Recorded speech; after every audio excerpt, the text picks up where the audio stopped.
Quand j'ai appelé le pasteur l'année passée, non pas l'année passée, cette année, c'est ce que je lui ai dit d'ailleurs, je lui ai dit je crois que je dois venir, parce que je crois que au niveau de votre église, j'ai certainement des choses à partager avec vous. En gros, je vous ai dit ça. Et en tout cas, pour ma part, j'aime être dans le temps de Dieu. Amen. Et pour moi, ce soir, c'est pas un problème qu'il y ait un grand auditoire ou pas un gros auditoire. Ça me laisse un peu maintenant indifférent. C'est vrai que c'est ceux qui sont là qui vont être bénis. Amen. Ceux qui viennent après, ils prennent le train en cours de route. Mais loin de moi la pensée aussi de dire, je dis ça sans aucun jugement. C'est vrai, mais quand on n'est pas là, on perd quelque chose. Et je crois que pendant ces 3 jours, je vais parler avec mon cœur. Je vais essayer de suivre le programme que je crois que le Seigneur a mis sur mon cœur. Il y a 3 messages d'enseignement, mais peut-être que le Seigneur bouleversera les choses. Et moi, j'aime aussi me laisser bouleverser par le Seigneur. Amen. Parce qu'il y aura peut-être des choses que le Saint-Esprit, d'un seul coup, veut dire. Alors, c'est important d'être disponible pour savoir, même dans les moments où on a tout un enseignement qui est là, mais si le Seigneur veut bouleverser les choses, alors je veux me laisser bouleverser. Mais je crois profondément que le Seigneur a quelque chose à vous dire aux uns et aux autres durant ces 3 jours. Et on va déjà commencer ce soir. 3 jours de séminaire, c'est pas énorme, mais je crois que déjà ce soir, le Seigneur, pour ceux en tout cas qui ont un cœur ouvert, je sais que les uns et les autres, vous travaillez, et que voilà, c'est le vendredi, c'est la fin de la semaine pour certains, c'est pas évident de toujours se déplacer ici, les distances, les kilomètres, c'est très long, mais peu importe. Moi je crois que quand le Seigneur est là, il y a sa bénédiction. Amen. Et dans ce que je vais partager, prenez ça pour vous. Ne dites pas c'est pour mon voisin, c'est pour le frère, un tel qui vient à l'église. Non, prenez pour vous. Moi je crois qu'il y a vraiment des bonnes choses que je vais essayer de partager avec vous, des clés, des choses qui m'ont béni. Et souvent moi ce que j'apporte aux autres, dans mes messages, c'est des choses qui m'ont déjà béni moi-même. Et souvent j'en fais des messages. Parce que je crois que ce qui m'a béni moi, je peux l'expliquer, et si je l'explique avec mon cœur, alors vous allez être aussi bénis. Amen. Ça va être des clés pour votre vie. Et que vous soyez jeune ou pas jeune. Amen. Amen. Parce que le thème est un thème pour moi très intéressant. C'est le thème d'ailleurs que j'ai proposé à votre pasteur. C'est un thème que je n'ai pas développé comme ça en séminaire, mais je l'ai déjà prêché aussi à différents endroits. C'est vraiment important. Est-ce que dans l'Église, nous sommes là pour être des consommateurs ou des acteurs dans l'œuvre de Dieu? Ça, c'est vraiment la question à se poser en tant que chrétien. Et on va voir que ce n'est pas si évident que ça. Parce que peut-être que ce soir, pour ceux vous êtes là pour le début de ce séminaire, et peut-être que dans votre tête, vous vous dites « Ah non, moi je suis un acteur dans l'église où je suis. » Mais peut-être que vous n'êtes pas vraiment acteur. On va le voir. Peut-être que vous vous trompez, parce que le Seigneur veut peut-être vous montrer durant ces 3 jours que vous devez aller plus loin. Et bien des gens viennent à l'église aujourd'hui, parce qu'ils ne viennent pas comme acteurs, mais ils viennent comme consommateurs. Beaucoup de gens sont dans l'église aujourd'hui, mais ils sont chrétiens, ils ont donné leur vie à Jésus, ils sont sauvés, pas de problème, mais ce sont, dans leur mentalité, ce sont des consommateurs des choses de Dieu. Amen. Et il faut faire très attention. Consommateurs, acteurs. Et si bien des chrétiens, aujourd'hui, je suis déjà un peu dans mon message, dans l'introduction, mais si aujourd'hui, bien des chrétiens, et c'est peut-être toi, que vous soyez jeune ou pas, moi j'ai donné ma vie à Jésus, j'avais tout juste, j'avais 18 ans et demi. Mais ce qui a changé ma vie, c'est tout ce que je vais partager avec vous. Moi, je ne voulais pas être un consommateur dans l'église du Seigneur, mais je voulais être un acteur, parce que je sais ce que Jésus avait fait pour moi. Et je voulais être un jeune qui allait à l'église, mais pour être un acteur dans les mains du Seigneur. Et on va voir ce que c'est qu'être un acteur. C'est très important. Et la question que je peux me poser par rapport à votre église. Je ne connais pas les détails, pour l'instant en tout cas, de ce que vit votre église. Je ne vous connais pas pour la plupart.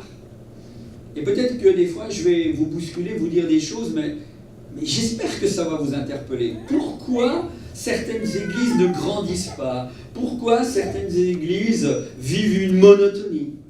Réunion après réunion. Peut-être que ce soir, vous êtes là parce qu'il faut être là. Vous voyez? Peut-être que ce soir, je dis pas tout le monde, mais peut-être que ce soir, vous êtes venu parce qu'il faut être là. Vous voyez? On tombe dans une certaine habitude. Et on se dit, ben, ça va être encore un orateur, ça va être encore un orateur de plus. Et en plus, ce qui est bien cette fois-ci, c'est que c'est pas un noir, c'est un blanc. Vous voyez? Parce que ça aussi, c'est une réalité. Parfois, dans nos communautés, entre guillemets, on aime être en... C'est ce qu'on appelle le communautariste aujourd'hui, on parle beaucoup de ça. On aime bien être entre gens qui se ressemblent. Donc, couleur de peau, ça peut être du même pays, etc. Mais c'est pas ça le royaume de Dieu, mes amis. Je suis désolé. Moi, que je sois blanc ou noir ou rouge, Dieu, il s'en fiche de ça. Lui, ce qu'il veut, c'est, il ne regarde pas à la couleur de peau, il ne regarde pas à comment on est habillé, il regarde au cœur et à ce qu'il y a à l'intérieur. Vous comprenez? Et ça, c'est une réalité aujourd'hui. Mais avec quelle attitude on est là? Est-ce qu'on est là? Voilà, parce que, oui, ça a l'air d'être bien, le thème a l'air d'être bien. Oui, ça aussi, ça peut être une raison. Et c'est vrai qu'on choisit les thèmes qu'on aime bien, ceux qu'on n'aime pas, ben, on n'y va pas. Mais je veux dire, dans la parole de Dieu, c'est un tout. Il y a des thèmes qu'on aime plus que d'autres, et je ne suis pas contre ça. Il y a des choses des thèmes sur lesquels on va plus s'accrocher, d'autres moins, mais l'évangile, c'est un tout. Paul a dit, je vous ai annoncé tout l'évangile sans rien vous cacher. Ça veut dire que Paul, quand il disait ça, dans les Actes, chapitre 20, si j'ai bonne mémoire, il dit, il n'a pas pris simplement dans la doctrine des choses que les chrétiens aimaient, mais il a pris l'évangile dans sa globalité. Et il dit, je vous ai annoncé tout l'évangile sans rien vous cacher. Et c'est important. Et c'est important d'aller dans tous les thèmes, dans l'évangile, dans ce qui nous dérange, dans ce qui nous fait mal, mais dans ce qui nous bénit aussi. Vous voyez, ça c'est très important. Et donc, je ne sais pas, peut-être que le thème vous plaît pas, j'en sais rien. Quelle est la motivation pour laquelle vous êtes venu? Et certainement que, et je le dis encore, des séminaires, je ne suis pas le premier à en avoir fait chez vous, dans votre église. Je sais qu'il y a eu le pasteur Clément qui est encore venu il y a quelque temps. Et il y en a d'autres, et vous en avez. Et peut-être que vous avez cette mentalité de dire, allez, oh, c'est encore un autre qui va venir, et puis voilà, je vais être là pendant les 3 jours. Mais il faut, si vous êtes dans cette mentalité-là aussi, il y a quelque chose qui ne va pas. Parce que ça veut dire que si vous êtes dans cette mentalité-là, vous allez avoir sans arrêt des serviteurs de Dieu, comme vous avez dit, qui viennent de loin, parfois que le Seigneur envoie. Qui est ce petit-là, ce serviteur de Dieu, Armando Gomez, je ne le connais pas, c'est un blanc, etc. On peut avoir des réactions, des choses invraisemblables. Mais peut-être que ce petit-là qui vient de loin, etc., c'est Dieu qui l'a envoyé. Et si c'est Dieu qui l'a envoyé, alors il faut que vous écoutiez. Parce que Dieu envoie des serviteurs et des serviteurs dans bien des églises, et je le sais ce que je suis en train de vous dire. Comme a dit votre serviteur de Dieu, je viens, il n'y a pas si longtemps, ça fait à peu près un peu plus de 3 semaines que je viens du Brésil, 15 jours de mission. Je suis passé dans beaucoup d'églises pendant ces 15 jours. À un moment donné, je vais vous dire ce qui s'est passé. Je suis passé dans bien des églises, il y en a une où je suis passé, et donc le Seigneur, j'arrive dans cette église, et puis j'avais préparé, il y avait un message qui était là, préparé, mais comme je vous dis, j'arrive avec un message, toujours en général préparé, mais en même temps, quand j'arrive quelque part, j'essaie d'être à l'écoute de l'Esprit de Dieu. Et j'arrive dans cette église, j'étais là, et puis je regardais ce qui se passait, et puis je voyais des choses où le Seigneur commence à me parler, et je voyais des choses qui n'étaient pas à la gloire du Seigneur. Je voyais qu'il y avait dans cette église des choses où je pense que ça n'avait rien à voir avec la parole de Dieu, et je pense que le Seigneur était attristé de voir ce qui se passait.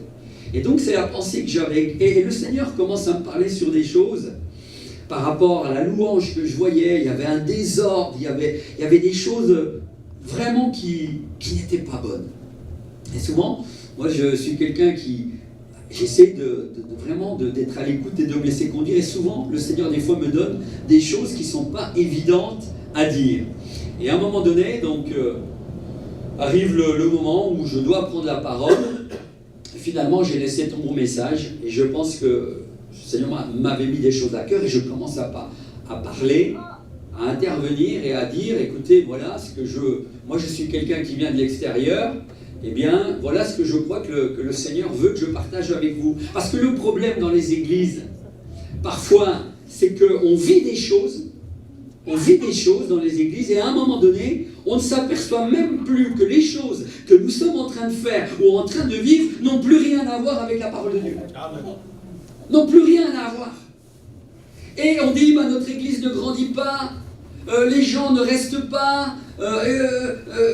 Voilà, même certaines personnes peut-être qui ont l'esprit éveillé sont dans l'église et elles sont mal à l'aise par rapport à ce qui se passe, mais elles n'osent pas le dire. Forcément, elles sont dans l'église. Parce qu'elles savent que ça ne sera pas accepté. Donc le Seigneur, qu'est-ce qu'il fait? Il envoie quelqu'un de très loin, et il arrive dans l'église, et forcément, moi j'ai un regard neuf, et je dis, mais ce que vous êtes en train de faire là dans la louange, c'est pas la gloire de Dieu là. Vous n'avez pas besoin de crier, de louer comme ça. Mais c'était, enfin, il y avait des choses, c'est pas possible. Et je commence, et le Seigneur me dirige, et je dis les choses. À un moment donné, vous savez, alors il y a des églises qui acceptent, et il y a des églises qui n'acceptent pas. Et moi, je n'ai pas pour habitude de ne pas dire ce que le Seigneur, je crois, a mis dans mon cœur. Et finalement, je commence, j'ai prêché pendant un bon moment quand même, et j'ai dit ce que le Seigneur avait mis dans mon cœur par rapport au désordre que je voyais.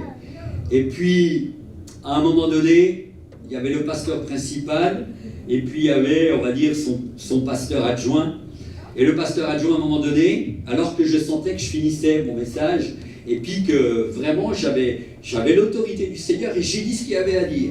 Et puis, quand je me retourne à un moment donné, le pasteur adjoint était déjà comme ça, sur le pupitre, et puis il me regarde, et puis je comprenais qu'il voulait presque m'arrêter. Il voulait m'arrêter parce que pour lui, ça passait plus. Finalement, hop, je le regarde, et puis finalement, je termine, et j'étais en bas, il se met comme ça, et j'appelle le pasteur principal, pasteur Almir, si j'ai bonne mémoire, je dis, pasteur Almir, je crois que le Seigneur a mis quelque chose sur mon cœur pour vous dire, à vous dire. Et je lui dis, donc lui, il descend, et je lui dis, écoutez, le Seigneur me met à cœur de vous dire que vous êtes responsable de l'Église. Et qu'en tant que responsable de l'Église, il y a des choses, c'est à vous de dire à l'Église que ces choses-là, il ne faut pas les faire comme ça. En gros, voilà ce que je lui dis, qu'il doit y avoir de l'ordre. Écoutez bien. Et il est là devant toute l'assemblée, et il me regarde, et il fait, je continue comme avant. Il m'a répondu comme ça, devant tout le monde. Il me dit, en portugais, donc moi je prêche en portugais, je suis portugais d'origine, parle le portugais au Brésil, et devant tout le monde comme ça, il dit, ah, ok, il me dit, mais on continue comme avant, je continue comme avant, devant toute l'église. Waouh! J'ai dit ok, donc moi j'ai dit c'est ok, j'ai dit c'est votre responsabilité, moi je vous dis ce que je crois quelque part avoir reçu, et il monte, et puis l'autre il était tout content, donc son deuxième pasteur adjoint. Et là, il commence à parler à l'église après, à dire « Ouais, il est venu pour telle et telle chose, pour taper sur les brebis. » Enfin, parler en portugais. J'ai voulu le saluer. Il n'a pas voulu me saluer. Et puis, donc, le pasteur avec qui j'étais, qui a organisé ma tournée, on s'est assis. C'est la première fois que ça m'arrive, ce que je vous raconte là, dans une église. On s'assoit 2 minutes, on se regarde, et puis on voit qu'ils n'acceptaient pas la parole. Donc on a dit, on s'en va, oui, alors on est parti, et puis voilà, on est parti, et on les a laissés continuer, et le deuxième pasteur adjoint était en train de dire des choses qu'il ne fallait pas dire, enfin bref. Mais moi, j'ai le sentiment que j'ai fait mon travail. Amen. Je veux être très honnête avec vous, en vous disant ça. Je vous raconte cette expérience qui vient d'avoir lieu. J'ai jamais vécu ça dans une église. C'était la première fois comme ça. J'avais déjà vécu des choses dans des églises, même en France, au niveau de la louange, des choses qui n'allaient pas, et j'interviens, et dans l'ensemble, les gens, entre guillemets, ont accepté. Mais là, il y a des choses qui... Il n'y avait pas que la louange. Il y a la louange, il y avait des choses vraiment qui étaient... C'était pas... La Bible dit que les choses se fassent avec bienséance et ordre. Donc là, c'était plus de l'ordre et de la bienséance, c'était à celui qui jouait plus fort de la batterie, c'était n'importe quoi. Bref, et donc, il n'a pas voulu accepter, moi, peu importe, je crois avoir donné ce que le Seigneur a mis sur mon cœur. Et après, bien sûr que sur le moment, quand je suis rentré, après, tu t'examines, tu dis, Seigneur, est-ce que je suis allé trop loin, pas trop loin, est-ce que c'était toi qui m'as parlé? Enfin, il y a tout un tas de... On s'examine en tant que serviteur de Dieu, et finalement... dans mon cœur, franchement, je ne sentais pas du tout que le Seigneur me reprenait. Donc, parce que si j'avais senti que le Seigneur me reprenait après encore réflexion, j'aurais retéléphoné au pasteur, j'aurais dit, écoutez, pasteur Malmire, je m'excuse, je suis allé trop loin, mais je ne sentais pas ça dans mon cœur. Donc, je ne l'ai pas fait. Et lui, après, il a téléphoné au pasteur encore, qui a organisé ma tournée, il n'était pas content, il voulait me rencontrer, enfin bref, finalement, je ne l'ai pas rencontré. Mais c'est incroyable, vous savez, parfois on assiste à des choses, tout ça pour dire que je suis arrivé dans cette église avec un regard neuf.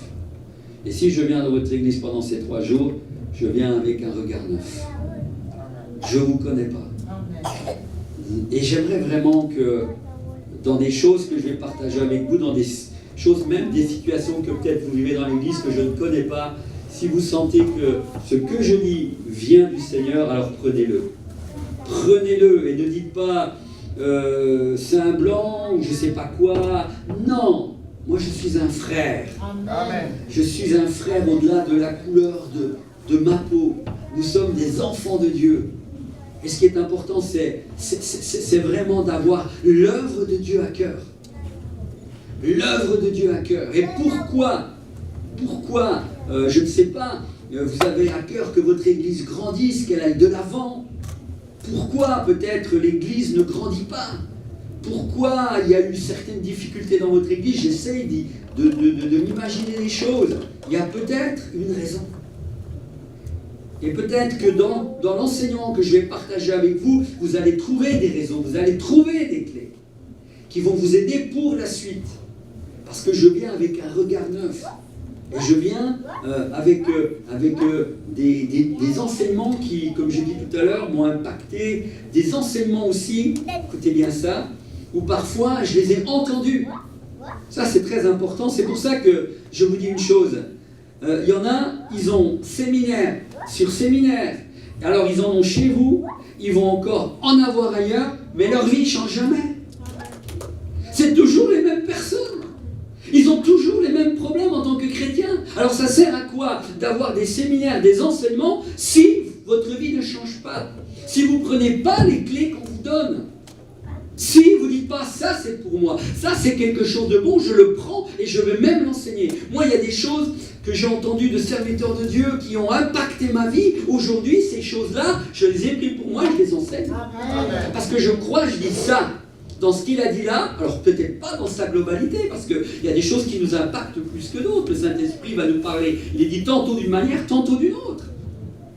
Et il y a des choses que je crois pendant ces 3 jours, Dieu va parler à l'un ou à l'autre, va vous impacter, que ce soit aux leaders de votre église, que ce soit à des gens à ceux qui sont dans la louange, à ceux qui viennent simplement à l'église comme de simples chrétiens. Mais je crois que Dieu tantôt va parler à l'un et à l'autre. Parce que lui, il sait dans ta vie ce qui ne va pas. Lui, il sait dans ta vie ce que tu as besoin dans cet enseignement. Et quand tu vas l'entendre, qu'est-ce que tu en fais? Est-ce que tu le prends pour toi? Ou bien tu dis que c'est pour l'autre? Non, prends-le si tu sens que c'est quelque chose, où tu sens que le Saint-Esprit te parle, ou alors tu sens que c'est une clé, quelque chose qui est fort dans ce que tu entends et qui peut t'impacter dans ta vie, prends-le. Enseigne-le à d'autres.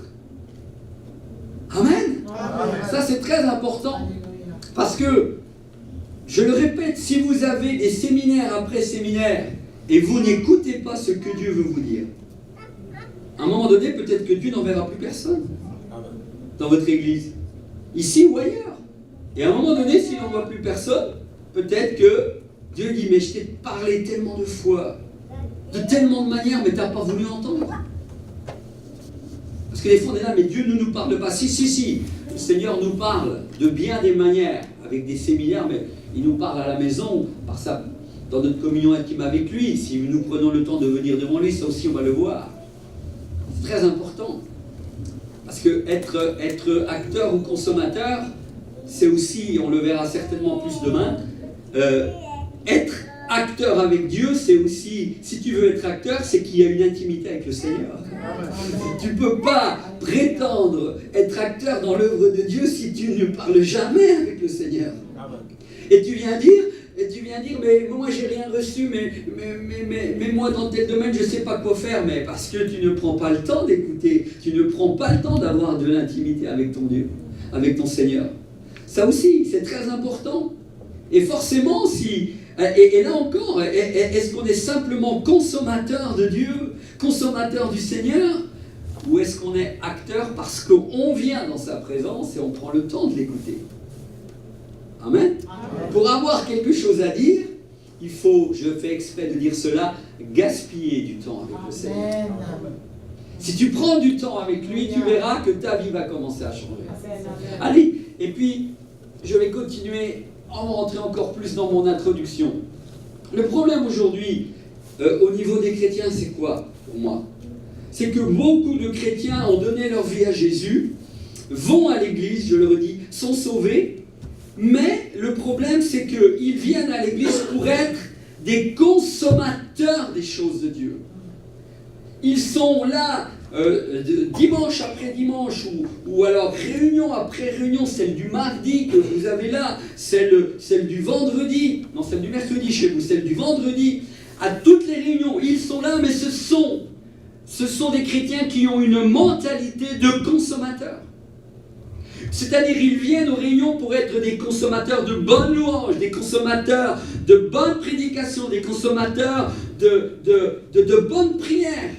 Ils se gavent de tout ce qu'il y a dans l'église et ils sont contents d'être là. Le dimanche, ils sont à l'église, par exemple, et ils sont en train de se dire, allez, dimanche, ça va être un temps de louange, ça va être formidable. Ensuite, il va y avoir la prédication. Ils savent qu'au moment où il va y avoir la prédication, ensuite, il va y avoir un temps de dîme, etc. Mais dans leur tête, ils sont déjà en train de se dire oui. Et après, eh bien, il y a le poulet qu'on mange tous les dimanches qui est en train de griller. Et quand on va terminer le culte, on va se réjouir en famille. Vous voyez? Et c'est ça leur vie. C'est ça leur vie. Jour après jour, semaine après semaine, leur vie est réglée. Elle est tellement bien réglée que ce sont des consommateurs simplement dans les choses de Dieu. Vous voyez? Et ils sont là, ils ne sont pas là. Ils sont là pour consommer. Une fois qu'ils ont consommé, ils sont déjà en train de penser à la suite. Et la suite, c'est le poulet, c'est la journée avec les amis. Et la semaine du lundi va commencer, etc. Et c'est ça la vie chrétienne. C'est pas ça la vie chrétienne. C'est pas une vie passionnante, ça, mes amis. Parce qu'il y a cette mentalité chez bien des chrétiens, c'est une mentalité de consommateur. C'est je suis satisfait ou je suis remboursé. Et ils viennent à l'église, ils sont des consommateurs, et comme ils ne sont pas satisfaits, ils vont voir le pasteur, ils vont voir un frère et une sœur, et ils critiquent encore. Satisfait ou remboursé, comme dans le monde. Mes amis, on n'est pas là pour ça, on n'est pas là pour avoir cette mentalité. Parce que si c'est la mentalité que vous avez, alors je vous plains, les uns et les autres. Et ça, je le vois dans bien des églises. Ces chrétiens-là, et c'est peut-être toi que tu sois jeune ou pas, tu ne peux pas être heureux. Tu ne peux pas être heureux parce que tu es toujours en train de te plaindre. Parce que ta vie est monotone. Parce que notre vie est monotone. Parce que nous avons la mentalité de consommer sans arrêt les choses de Dieu. Est-ce qu'on a été destiné à ça? Non, mes amis. Non. Non, la vie chrétienne, c'est pas ça. Si c'est ça la vie chrétienne, alors moi, j'en veux pas. Mais bien des chrétiens sont là, assis que pour ça. Mais le jour où tu vas changer de mentalité et tu vas commencer à dire, Seigneur, j'en ai marre d'être assis simplement là dans l'église et de venir pour consommer. Ma vie est monotone, Seigneur. Que ce soit quand je suis au culte ou quand je suis chez moi, ma vie est monotone, Seigneur. quand tu vas commencer à raisonner comme ça et à dire Seigneur, mais ce que je veux Seigneur, c'est venir à l'église, non pas pour consommer, mais pour être un acteur dans le plan que tu as pour ma vie. Dans cette église. Parce que dans l'église où nous sommes, que ce soit ici ou ailleurs, Dieu, le Seigneur, a un plan pour ta vie. Un plan pour ta vie. Un plan pour que tu puisses être un acteur dans cette église. Avec quoi? Avec quelque chose de particulier que Dieu t'a donné. Et au lieu de dire, mon église ne grandit pas, là la louange ça va pas, et d'être ce consommateur qui n'est jamais content, parce que quand on consomme, forcément, à un moment donné, on est content, on n'est pas content, et quand on n'est pas content, on veut être remboursé. Et on a le même esprit que dans le monde.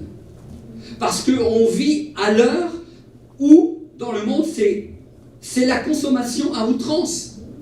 Vous voyez, quand on veut un café, hop, on met la pièce dans l'appareil, top, on appuie sur le bouton, le café tombe, hop, c'est instantané. On vit à l'heure du micro-ondes, où on veut consommer, et on croit que tout nous est dû.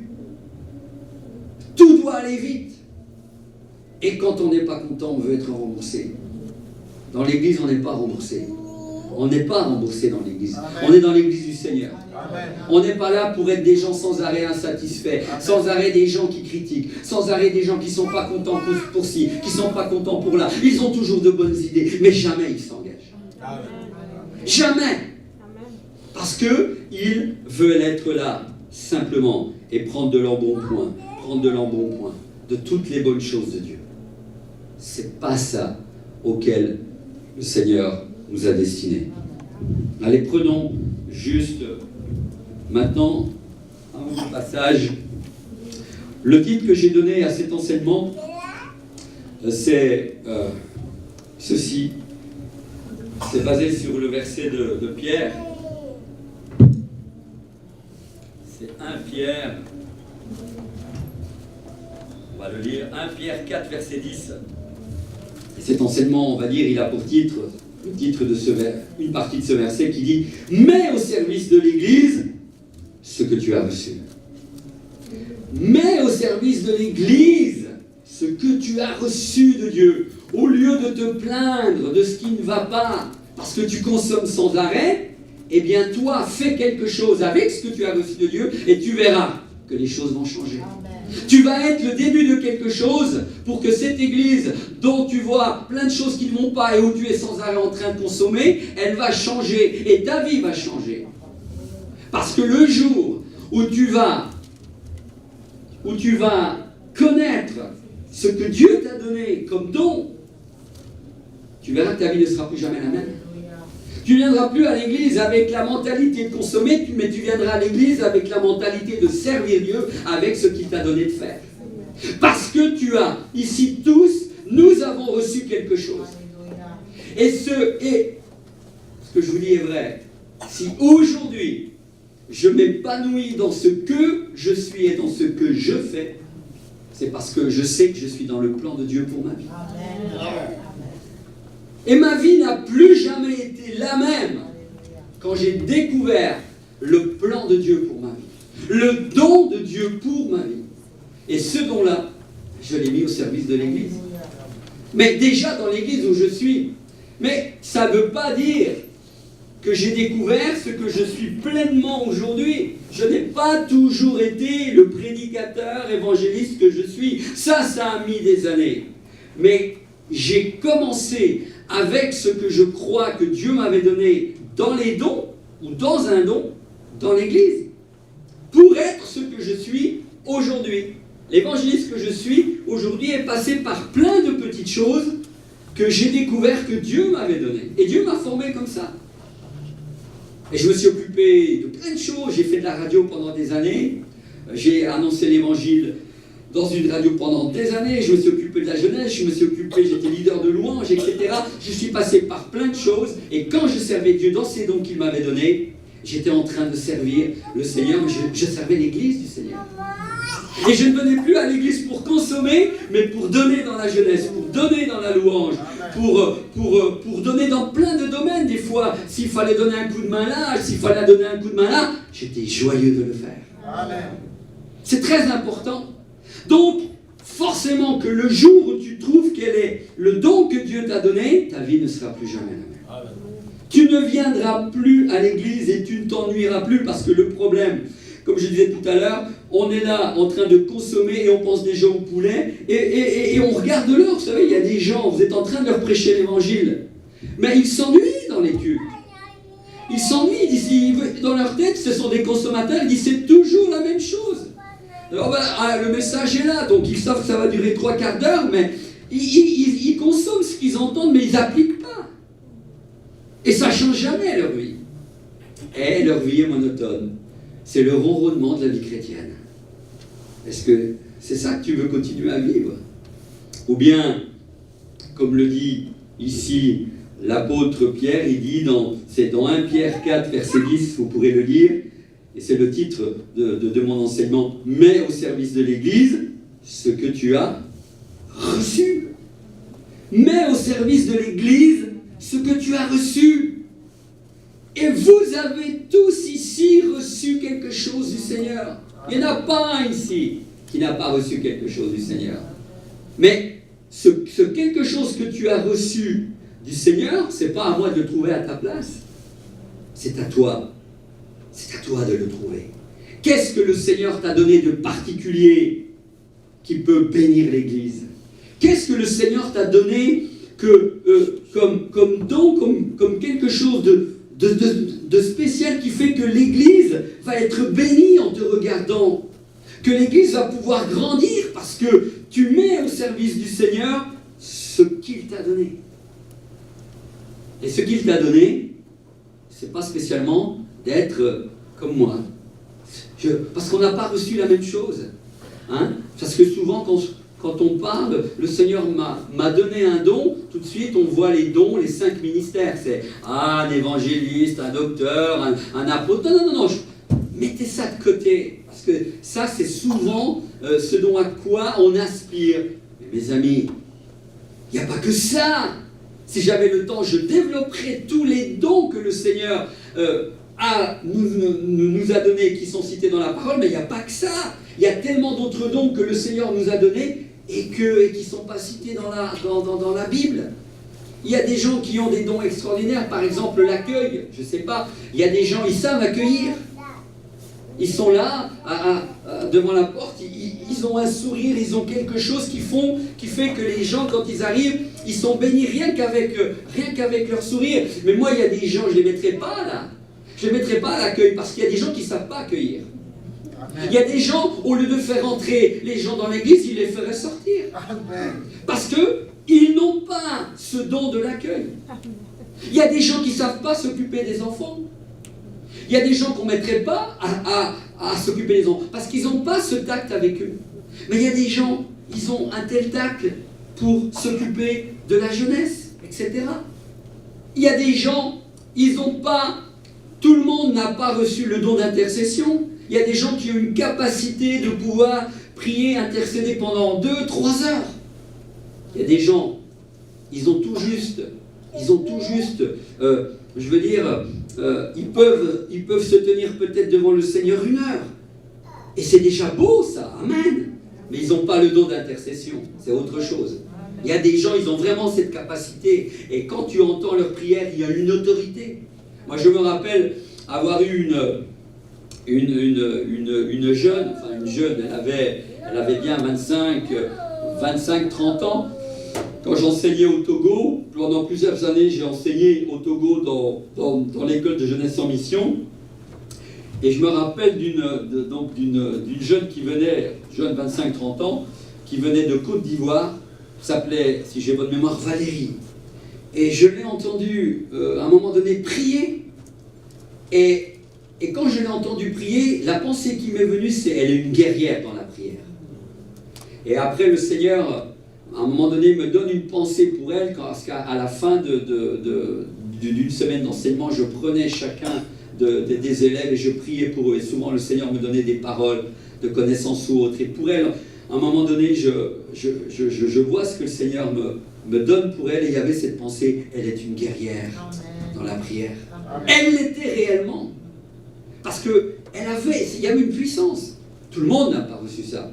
Mais elle l'a reçu parce qu'elle a certainement cherché le Seigneur et petit à petit, elle a vu qu'elle avait ce don. Donc elle va l'utiliser. On a besoin dans l'Église de gens qui intercèdent dans la réunion de prière, ou peut-être que, vous voyez, on a tous reçu des dons différents. Mais ces dons ne sont pas spécialement des dons qui sont vus. Voilà, parce que nous, on aime les dons. Hein? Chacun a reçu quelque chose, dit, hein, mettez au service les uns des autres le don que vous avez reçu. Mais souvent, on ne veut pas les dons qui sont cachés, les talents cachés. Mais ils sont aussi importants que les dons qui sont devant, mes amis. Il n'y a pas, sur l'échelle de Dieu, que vous soyez un intercesseur et que vous priez dans votre chambre, ou que vous soyez là intercédé dans des nuits de prière ou autre.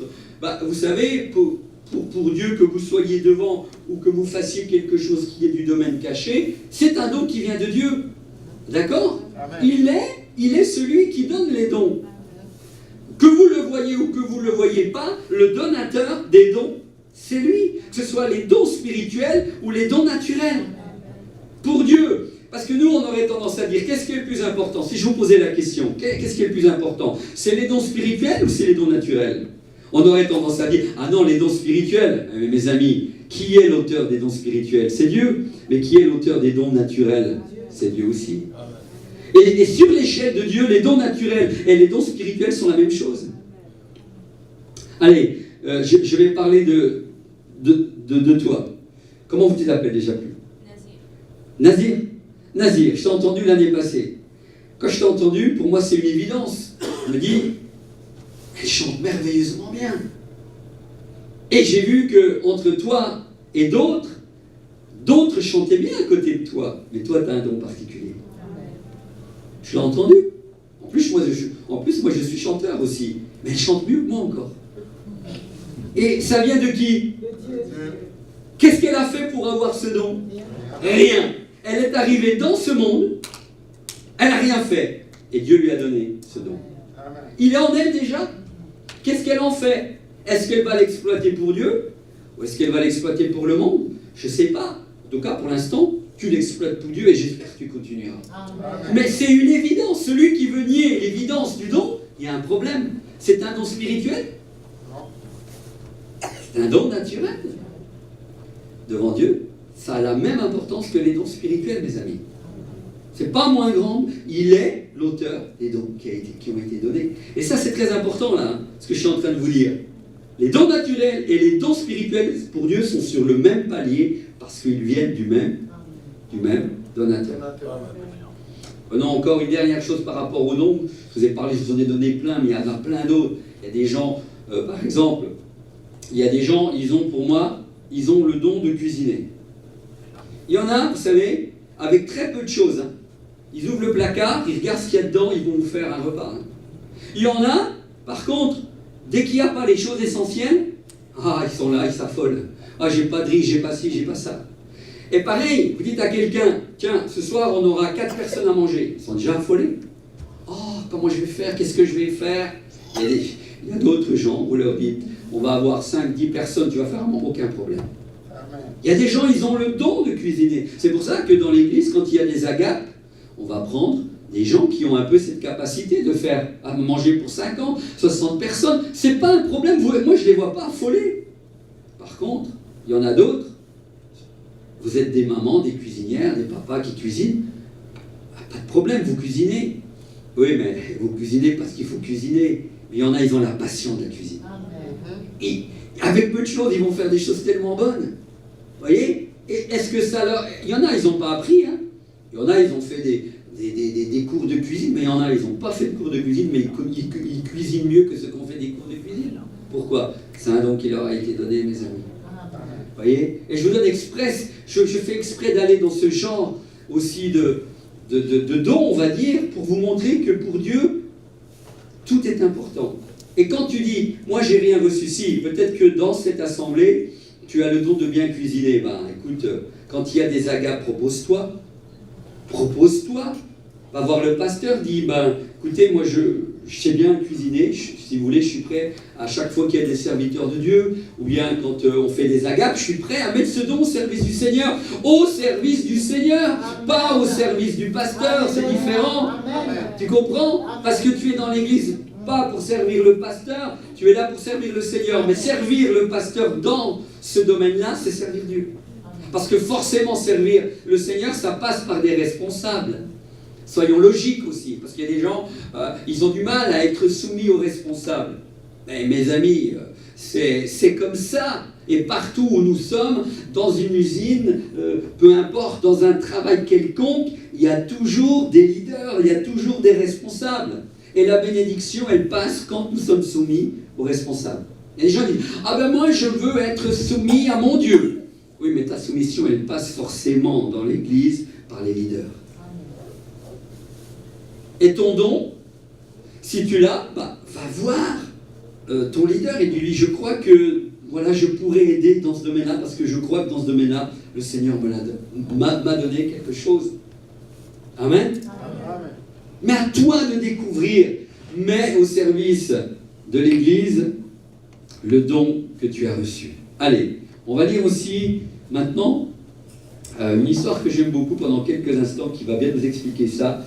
On va aller dans Matthieu, le chapitre 14. On va lire cette histoire de la multiplication des pains. Je vais en tirer quelques enseignements. Donc, Matthieu 14. Je vais le prendre. Matthieu 14. Donc, vous savez que la multiplication des pains, elle est dans tous les évangiles. Dans les 4 évangiles, vous trouvez cette histoire merveilleuse. Mais ce qui était assez extraordinaire, c'est que chacun des évangélistes la raconte, mais avec on va dire, des vues un petit peu différentes. Il y a certaines choses qui sont dites dans Matthieu qui forcément, il y a un élément qui n'est pas là dans l'évangile de Matthieu, mais qui sera dans l'évangile de Luc et vice-versa. Donc, mais pour déjà se remettre et se remémoriser cette histoire, on va la lire un petit peu dans l'évangile de Matthieu, chapitre 14, j'ai dit à partir du verset 15. Alors il est dit ceci. Le soir étant venu, les disciples s'approchèrent de lui et dirent, ce lieu est désert et l'heure est déjà avancée. Renvoie la foule afin qu'elle aille dans les villages pour s'acheter des vivres. Jésus leur répondit, ils n'ont pas besoin de s'en aller. Écoutez bien cette parole merveilleuse. Jésus leur répondit, ils n'ont pas besoin de s'en aller. Donnez-leur vous-même à manger. Donnez-leur vous-même à manger. Très important. Jésus leur répondit, je l'ai lu, mais ils lui dirent, nous n'avons que 5 pains et 2 poissons. Et il dit, apportez-les-moi. Il fit asseoir la foule sur l'herbe, prit les 5 pains et les 2 poissons, et levant les yeux vers le ciel, il rendit grâce. Puis il rompit les pains et les donna aux disciples qui les distribuèrent à la foule. Tous mangèrent et furent rassasiés, et l'on emporta 12 paniers pleins des morceaux qui restaient. Et écoutez bien, verset 21 se termine en disant, ceux qui avaient mangé étaient environ 5000 hommes, sans compter les femmes et les enfants. Ça, c'est un détail, par exemple, ce détail-là, dans les 4 évangiles, vous retrouvez cette histoire, mais dans les 4 évangiles, il est dit qu'il y avait 5000 hommes. Mais là, il y a un détail en plus. Il y avait 5000 hommes, sans compter les femmes et les enfants. Alors imaginons, il y avait 5000 hommes, ce qui est déjà énorme. Vous êtes d'accord, nourrir une foule de 5000 personnes. Et qu'est-ce qui se passe là? À ce moment-là, Voilà, les gens sont fatigués, c'est le soir, ils sont là auprès du Seigneur. Il est même dit dans un autre passage que quand le Seigneur voit cette foule qui vient à lui, parce qu'elle voyait qu'il faisait des miracles et que Jésus était bon envers les gens. Et parce qu'il faisait des miracles, alors les gens, forcément, ils étaient intéressés de voir encore et encore ce que le Seigneur allait faire à chaque fois qu'il intervenait. Mais il est dit dans un autre évangile que quand le Seigneur voit cette foule, il fut ému de compassion pour elle. Ça, c'est très important aussi. Nous devons être des hommes et des femmes qui sont émus de compassion pour les gens qui sont autour de nous, pour les gens qui viennent dans nos églises. Avec quel regard nous les accueillons? Est-ce que nous les accueillons avec un regard de compassion, ou bien nous sommes un peu comme les disciples là? Qu'est-ce qu'ils ont dit? Il y avait une grande foule qui était là. Eh bien, eux, au lieu d'avoir cette pensée et cette miséricorde, peut-être de les accueillir et d'essayer de voir comment faire dans cette situation pour les aider, non, eux, ce qu'ils disent au Seigneur, c'est « renvoie-les ».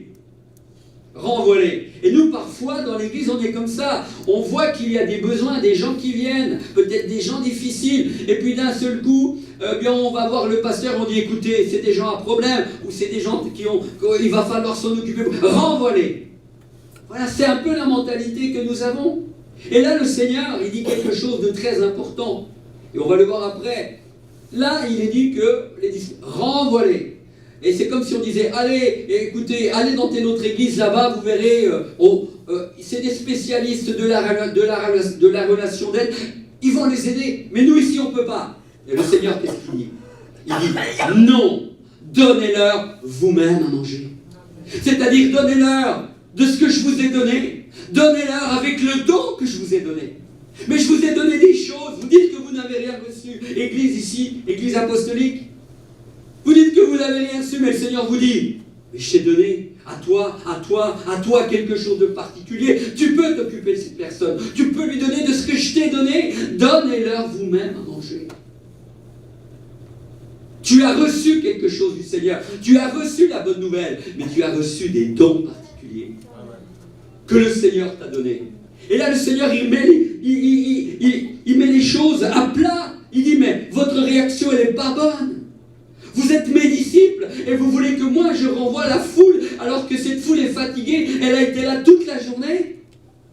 Vous voulez que votre église grandisse et aucun de vous ici n'est prêt à payer le prix pour ça. Vous voulez voir des hommes sauvés et aucun ne met la main à la pâte. Vous êtes toujours en train de rechigner quand un serviteur de Dieu vient et qu'il faut s'occuper de l'organisation et de ci ou de ça.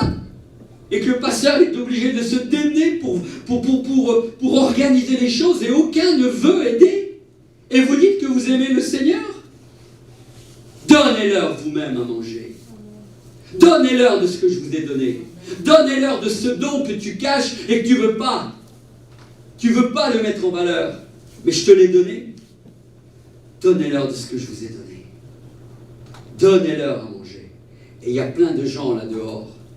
Plein de gens ici qui ont besoin de notre regard de compassion pour pouvoir entrer dans l'église. Ils n'ont pas besoin qu'on les renvoie. Et donc dans cette situation, le Seigneur est étonné. Il est étonné, mais il dit, mais non, c'est à vous de faire quelque chose pour eux. Et là, le Seigneur va poser une question. Il va dire, mais qu'est-ce que vous avez? Qu'est-ce que vous avez pour nourrir cette foule? Et on va lui répondre. Il est dit ceci, mais il lui dit, nous n'avons ici que 5 pains et 2 poissons. Vous voyez un peu? C'est sûr, je me mets à leur place. Oh, avec une foule de 5000 personnes, qu'est-ce que vous avez? On n'a que 5 pains et 2 poissons. Et nous, on est pareil, quoi. Seigneur, on a peu de choses. 5000 personnes, sans compter les femmes et les enfants. Alors, il n'y avait pas que 5000 personnes. Allez, faisons le calcul.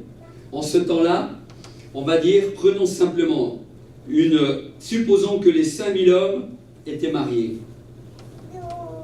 S'ils étaient mariés, ça fait déjà 10 000.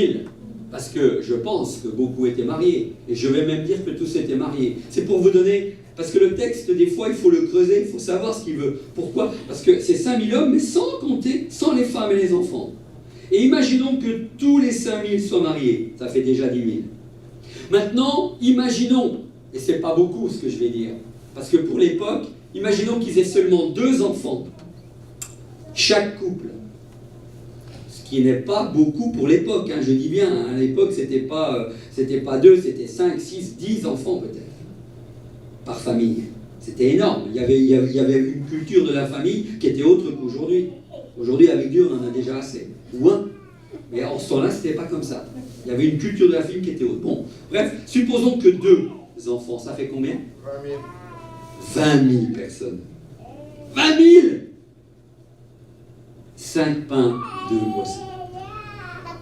Mais ce qui est encore très intéressant, il y avait 5 pains et 2 poissons, mais on va voir un détail qui est donné dans un autre évangile, avec le même texte, c'est Jean 6. Il est dit ceci.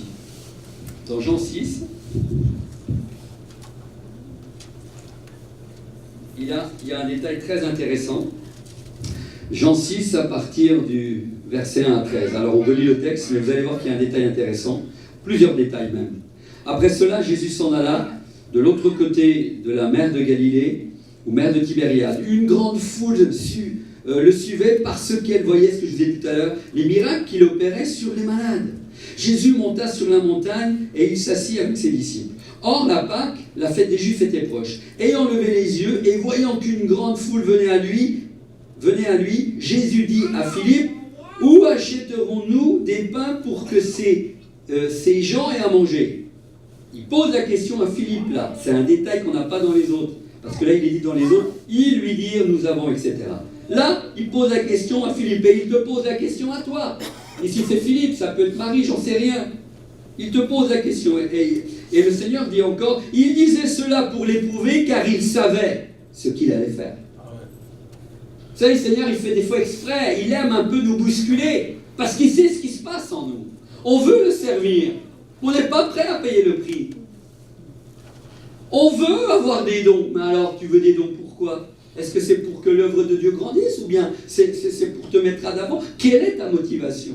Ou est-ce simplement, tu veux un don, comme je disais tout à l'heure, avec cette mentalité de consommer? J'ai un don, je consomme. Je veux qu'on soit à mes pieds. Je veux ci, je veux ça.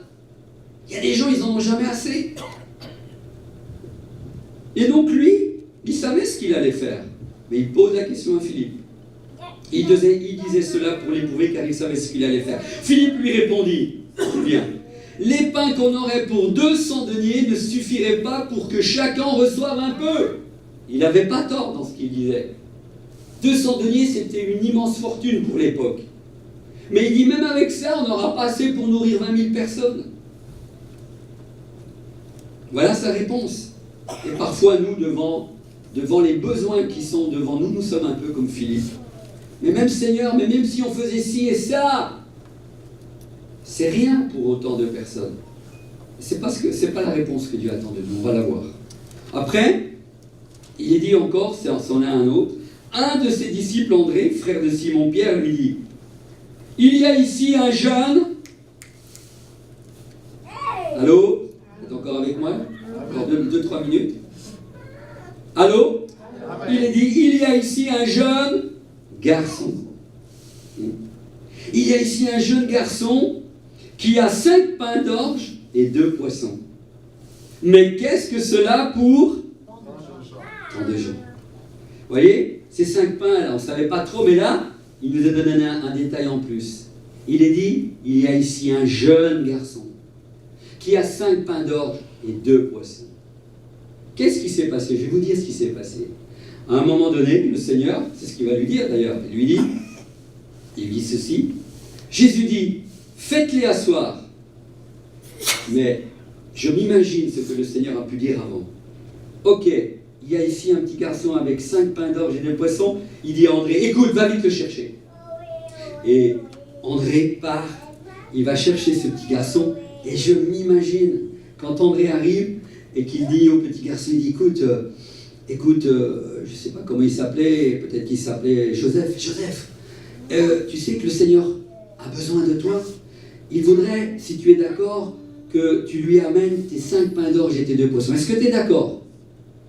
Imaginez ce petit garçon qui avait suivi Jésus, qui aimait l'entendre prêcher, qui aimait l'entendre raconter ses histoires, qui aimait le regarder quand il faisait des miracles. C'était un petit garçon qui était là, insignifiant, mais il aimait Jésus réellement. Et voilà que ce jour-là, le Seigneur a besoin de ces 5 pains d'or et de ces 2 poissons. Et je peux m'imaginer la joie de ce petit garçon. André l'appelle et il le prend par la main et il l'emmène vers Jésus. Il dit, Jésus, voilà Joseph, c'est ce petit garçon qui a 5 pains d'orge et 2 poissons. Et là Jésus dit, ah c'est toi.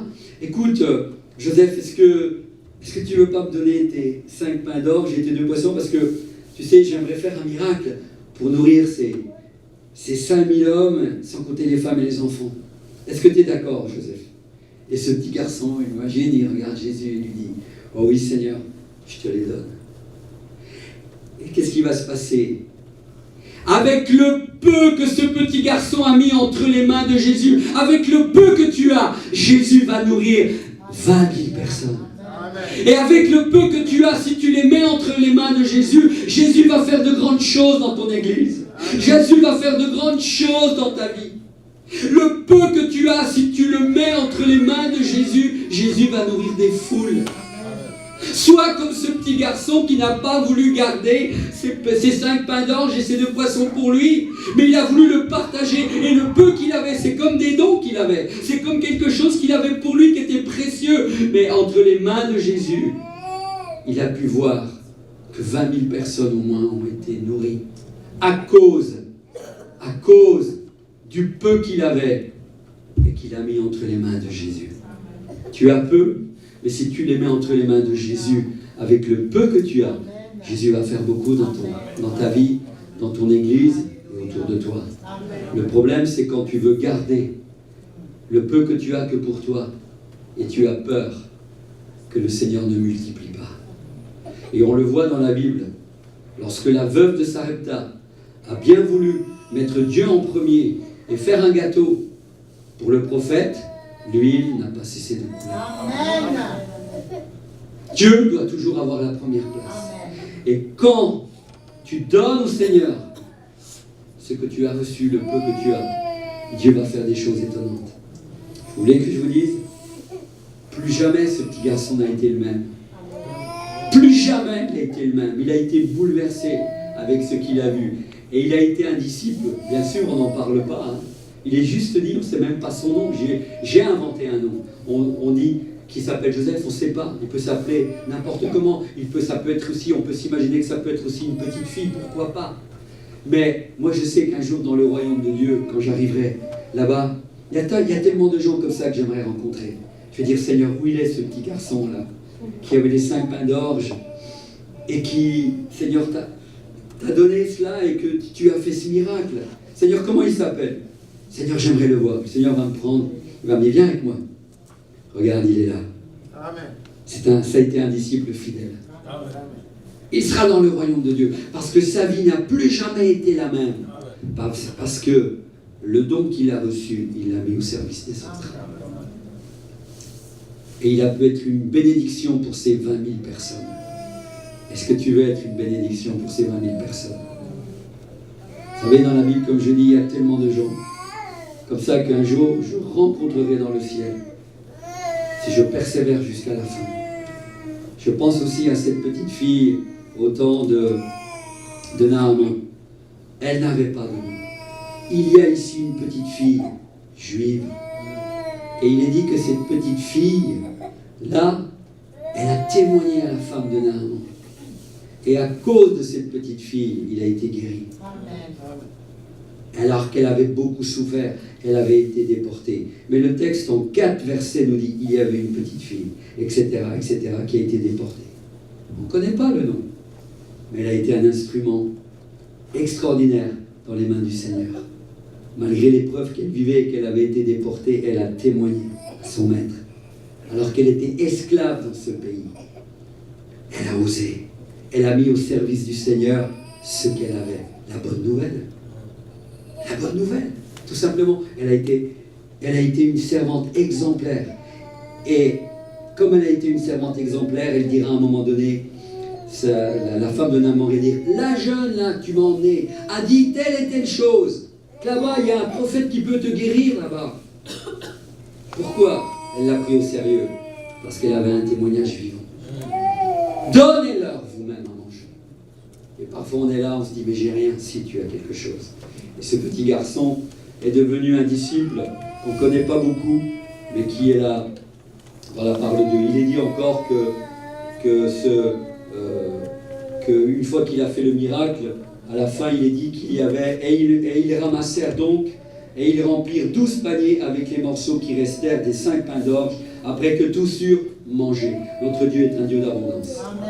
Quand tu mets entre ses mains quelque chose qu'il t'a donné, non seulement il va nourrir des foules, il va faire des choses extraordinaires avec toi, mais il y en aura encore en supplément. Amen. Ça, c'est très très important. Allez, j'ai encore 2 minutes. 2 minutes. David, si tu dors pas encore. Non, je crois pas. Alors tu envoies le pulse, s'il te plaît. On va juste pratiquement terminer avec ça, pour vous donner deux, trois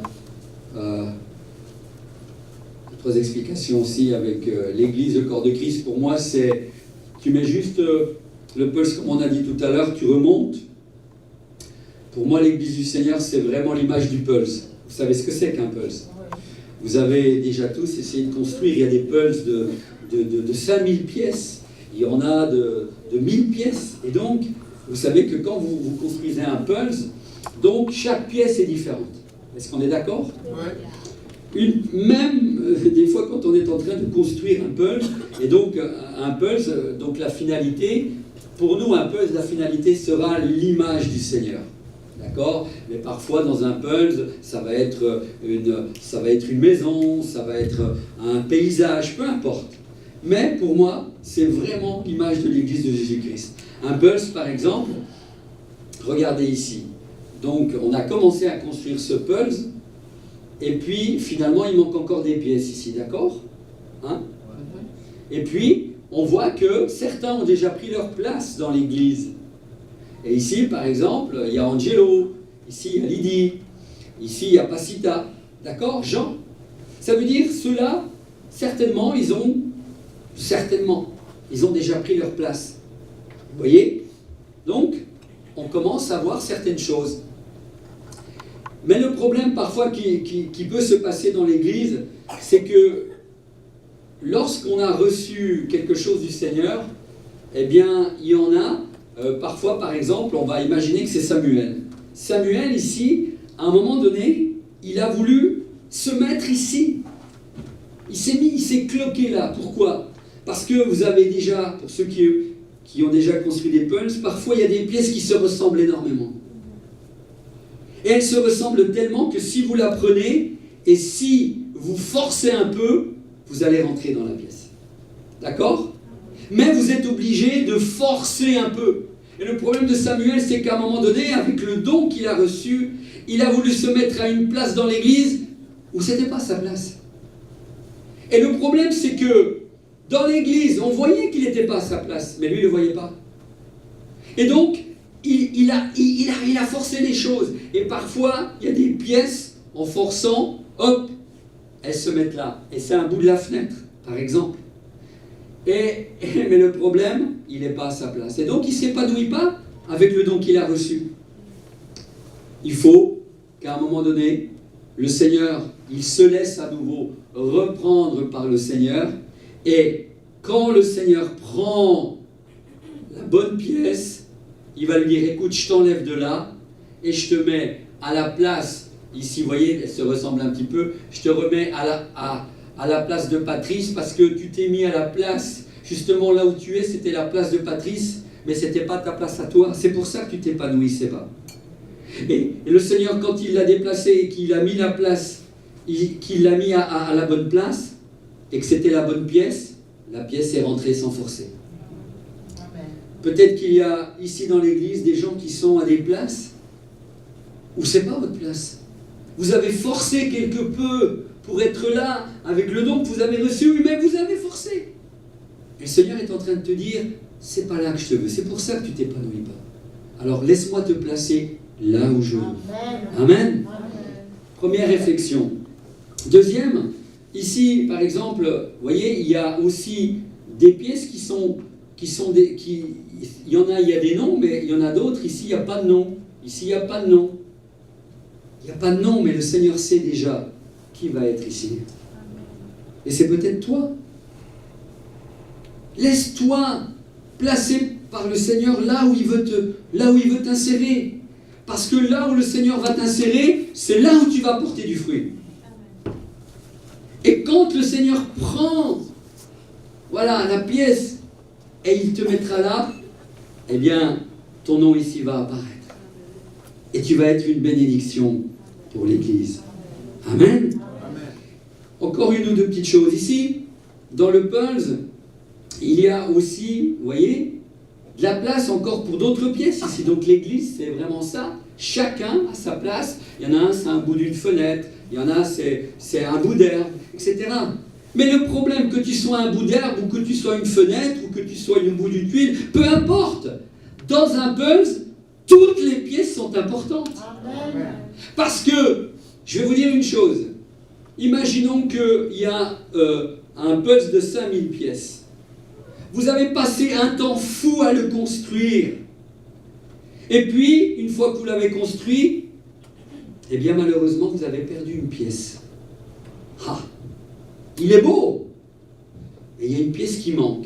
Et vous dites au pasteur, tiens, moi dimanche, j'aimerais exposer mon Pulse de 5000 pièces. Est-ce que je peux le mettre à l'église? Tiens, je vais le mettre là-bas pour montrer à mes frères et sœurs. Puis le pasteur vous dit, ok, vous le mettez là-bas, il est beau. Je vous avais dit qu'il manquait une pièce. Qu'est-ce qui va se passer? Écoutez bien. Dimanche, les gens commencent à rentrer. Ils vont être attirés par la grandeur du Pulse, 5000 pièces. Ils vont aller là-bas. Ils vont regarder le Pulse. Mais qu'est-ce qu'ils vont dire quand ils vont regarder le Pulse? Il manque une pièce. Ils vont dire, il est beau le Pulse, mais il manque une pièce. Ils vont tout de suite trouver ce qui ne va pas. Et cette pièce qui manque, c'est toi, c'est toi, c'est toi, ou bien toi. Amen. Tout le Pulse est beau, mais il est remis en question à cause d'une pièce. Et cette pièce que tu croyais qui n'était pas importante, c'est toi, c'est toi, c'est toi. Et dans cette pièce, c'est peut-être une rose, le bout de quelque chose qui paraît insignifiant, mais tout le Pulse est remis en question. Donc, tu es important, même si tu es le bout d'un pied, une rose, un bout de plafond. Dans ce Pulse, Dieu veut que tu t'y mettes. Amen. Amen. Amen. Et les autres ici qui manquent, dans ce Pulse ici, on y en manque beaucoup, c'est quoi? Celles qui manquent encore, là, qui n'ont pas été placées. C'est celles qui sont encore dehors, qui sont dans le monde, là.